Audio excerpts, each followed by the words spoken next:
They say dolls are just lifeless toys made for children, created to comfort. But what if I told you that some dolls are not what they seem?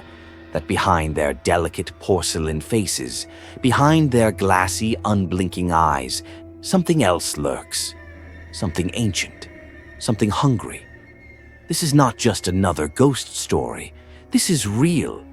This is the true, horrifying tale of the Whispering Doll. Margaret Williams had always been fascinated by antique dolls. She wasn't just a collector, she was obsessed. Her house was filled with them, from delicate porcelain figures to hand-stitched Victorian dolls with button eyes. But among all the dolls she owned, none would ever compare to the one she found in that shop. It was a rainy afternoon when she stumbled upon a dusty, forgotten antique store on the outskirts of town. The kind of place no one notices, tucked between old buildings, its wooden sign barely hanging on by a single rusted chain. Inside, the air was thick, stagnant, suffocating. Rows of old, forgotten things lined the shelves, cracked mirrors, rusted music boxes, paintings with eyes that seemed to follow her. But then, she saw it. The doll sat in a glass case, separate from the others. It was exquisite, unlike any doll she had ever seen. Porcelain, but slightly cracked. Deep, glassy blue eyes, lips slightly parted, as if it had been frozen mid-sentence. Something about it called to her. "That one," she whispered. The shopkeeper, an old man with sunken eyes, stiffened. He looked at Margaret, his expression unreadable. "Are you sure?" he asked, his voice barely above a whisper. Margaret nodded. For a moment, the man just stood there. Then, with a heavy sigh, he took out a small iron key and unlocked the glass case. As he handed the doll to her, he muttered, "She's different. Don't listen to her." Margaret frowned. "Listen to her?" Before she could ask what he meant, the man turned away, disappearing into the back of the store. The transaction was done, and Margaret had no idea what she had just brought home. That night, Margaret placed the doll on a wooden chair in her collection room, a place of honor among her other treasured dolls. But this one, it felt different. As she turned off the lights and crawled into bed, the house fell silent. But then, in the dead of night, she heard it, a whisper, faint, almost too soft to be real. "Margaret." She sat up, her breath hitching. The room was still. The only sound was the faint ticking of the clock. Maybe she had imagined it. Maybe it was just the wind. She lay back down, pulling the covers tighter. But just as she closed her eyes, "Let me out."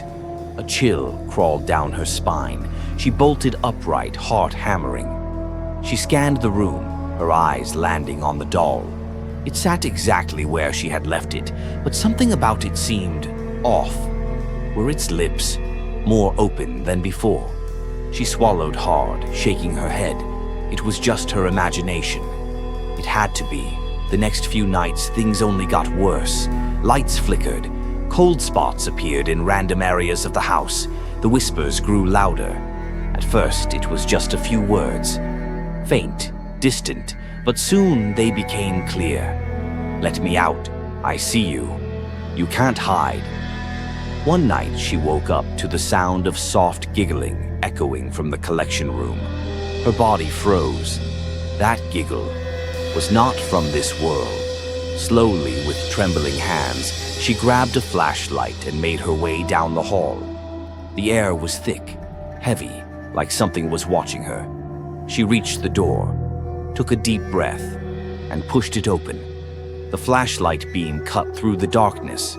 Her dolls sat motionless on their shelves, but the chair where she had placed the Whispering Doll, it was empty. Margaret's stomach dropped. The doll was gone, a sudden rustling noise behind her. She spun around. The doll was sitting on the floor, closer, its head tilted slightly, its lips slightly more open than before. She ran. Terrified, Margaret decided to research the doll's origins. She spent hours digging through archives, until finally, she found something. The doll was once owned by Eliza Montgomery, a little girl from the late 1800s who had mysteriously vanished. Her mother, Eleanor Montgomery, had gone insane, claiming that the doll had whispered to her. She was found dead in their home, her body twisted, her face frozen in pure terror.